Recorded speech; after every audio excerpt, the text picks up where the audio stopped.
Hello， 大家好，歡迎嚟到智慧密碼讀書會 Cow Book Club， 讀出智慧，活出精彩。今日我會同大家繼續深爬變通受用一生的學問呢本書。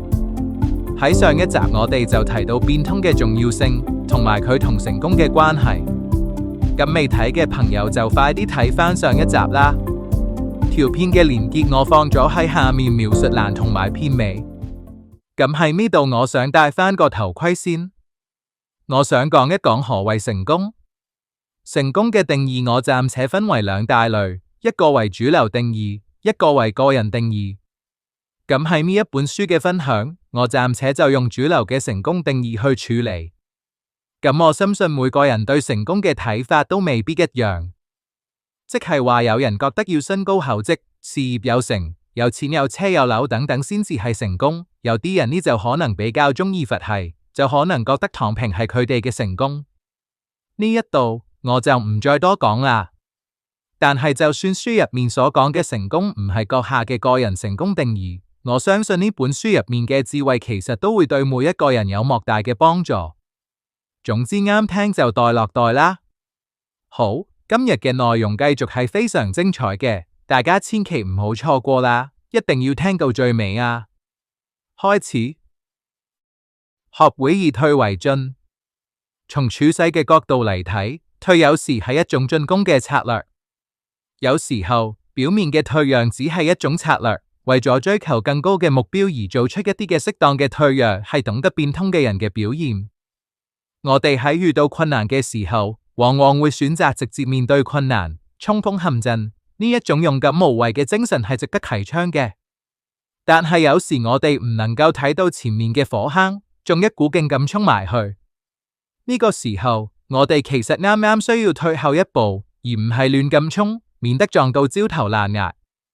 能進都應該能退，咁樣先至係真正嘅智慧。必要嘅退讓啱啱就係為咗未來更好嘅前進。曹操嘅英雄氣概係不容置疑嘅，但係佢都有讓步嘅時候。挾天子以令諸侯係曹操嘅大計，但係當漢獻帝被迎接到許都之後，曹操並無立即實施呢一個計劃，因為佢自知同袁紹嘅軍事力量相比，自己係處於明顯嘅弱勢，因此佢就採用後發制人嘅方法，以退為進。最終將袁紹打敗。軍事專家指出，退唔係消極咁樣去避空趨吉，而係暫時咁樣收斂鋒芒，以便時機成熟嘅時候繼續前進。呢個唔係逃避，而係為咗繼續前進嘅準備同埋前奏。熱問題要冷處理，好多問題貌似熱問題，唔去理佢，熱問題就自會餓冷卻。古語有云：天下本無事，庸人自擾之。有時好多人會為咗一啲嘢而瞓唔着覺，但係當你第二日醒來嘅時候，諗返琴日嘅事，你可能會覺得好可笑，甚至冇乜大不了。除咗呢種時間可以解決嘅問題之外，仲有一啲好棘手嘅問題。雖然佢哋唔會因為時間嘅推移而自動消失，但係佢哋就會因為被冷藏一時而獲得解決問題嘅最佳時機，可以等我哋心平氣和嘅時候，更加理性咁樣去對待件事，或者令到件事本身降溫，從而令到我哋更有效咁樣去解決問題。遇到一啲熱問題嘅時候，我哋不妨同自己講一聲明天先講，咁樣就唔會因為一時衝動而鑄成大錯，而且會更加有利於冷靜落嚟，將一時嘅憤怒轉化為思考，好好咁去權衡利弊，認真咁樣看待得失，從而更好咁樣去把握。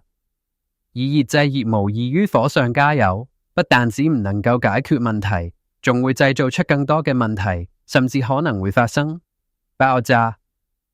所以只有冷靜落嚟，先至能夠客觀咁樣去分析問題。其實熱問題冷處理就係一種靈活嘅思維方式，變通嘅表現。所以一件事情處理得漂亮與否，唔在於佢解決嘅速度，而係在於佢解決嘅時機同方法。學會兜路，人嘅發展永遠都離唔開機會，要想創造機會，就要把握機會。我哋就必須不停咁動腦筋，運用智慧，否則就會有可能會被時代淘汰。西方有一句諺語，上帝喺關上一道門嘅時候，就會喺另外一道為你打開一扇窗。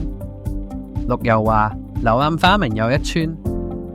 只要我哋不斷改變自己嘅觀念，我哋就能夠找緊機會走出困境。喺法國歷史上，曾經有一段好長嘅時間，薯仔種植冇得到推廣，迷信嘅人唔歡迎佢，仲俾佢起咗個怪名稱，叫做鬼蘋果。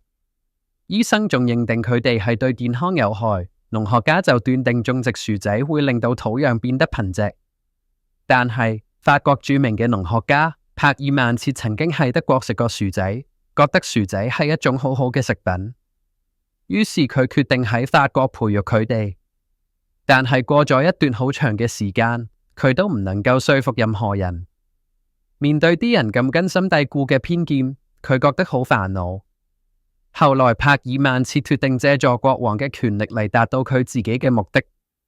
喺1787年，佢終於得到國王嘅許可，喺一塊低產嘅田上栽培薯仔。帕爾曼切發誓要令到呢啲唔受歡迎嘅鬼蘋果走上大餐台。佢仲耍咗個小手段，請求國王派出一支全副武裝嘅衛隊，日夜輪班去睇住嗰塊田。呢個咁異常嘅舉動就挑起咗啲人嘅強烈好奇心同埋偷窺欲。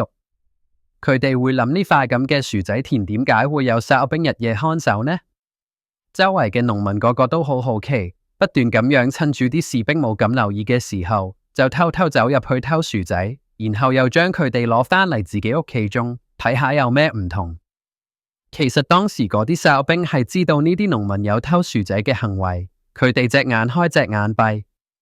當周圍嘅農民種咗嘅薯仔獲得豐收之後，佢哋所謂嘅鬼蘋果嘅優點就自然地廣為人知啦。就係咁樣，通過一個巧妙嘅主意，薯仔就喺法國普及起嚟，好快就成為最受法國農民歡迎嘅農作物之一。所以陷入困境嘅時候，唔好消沉，唔好焦慮，用清醒嘅頭腦問自己，呢件事真係咁難咩？再問問自己，唔通真係冇更加好、更加容易嘅辦法咩？之後再做出解決方案。呢個時候嘅方案同未有思考之前相比，一定係更好、更優秀。而如果再多問自己幾個問題，咁樣最佳嘅答案就會出現。記住，變通可以繞過生活道路上面嘅障礙，令到你成功咁樣到達目的地。變通係你解決問題嘅有力工具。學會見機行事。人際交往有住諸多複雜嘅情況，呢個就需要我哋喺說話同做嘢嘅時候留意睇路，睇清楚形勢，然後見機行事，先至能夠解決問題。大太監李蓮英喺民間傳說中嘅形象都係反面嘅，但係我哋就唔能夠唔承認，佢係非常懂得見機行事同埋善於應變。佢為人機靈取巧，好識得取悅慈禧。呢一種機靈，成日可以為慈禧同埋佢嘅下屬解脫困境。一齊嚟睇一睇呢個例子。慈禧中意睇京劇，仲好中意俾京劇藝人一啲小賞賜。有一次佢睇完一出楊小樓嘅戲後，佢就指住滿台嘅糕點話：呢啲都係俾你嘅，你攞去啦。但係楊小樓唔想要糕點，佢就膽粗粗咁同慈禧講叩謝老佛爺，呢啲尊貴嘅物品，奴才唔敢要，請另外賜恩。慈禧就問佢想要咩？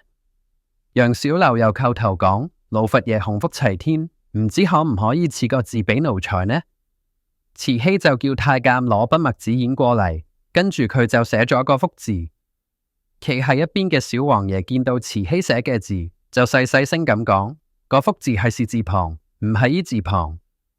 楊小樓一睇就知道呢一個字寫錯咗，佢心諗：如果拎走又會俾人說三道四，唔拎又唔好意思，但如果慈禧一唔高興就可能會要殺頭。要又唔係，唔要又唔係，佢都唔知點算好。慈禧見到自己所犯嘅低級錯誤，都覺得唔好意思，又唔想楊小樓拎走過錯字，又唔好意思要返嚟，好尷尬。旁邊嘅李蓮英就好快咁樣講：老佛爺嘅福比世上任何人都要多出一點啊！楊小樓一聽，即刻急轉彎就講：老佛爺福多，呢種萬人之上之福，奴才點敢要呢？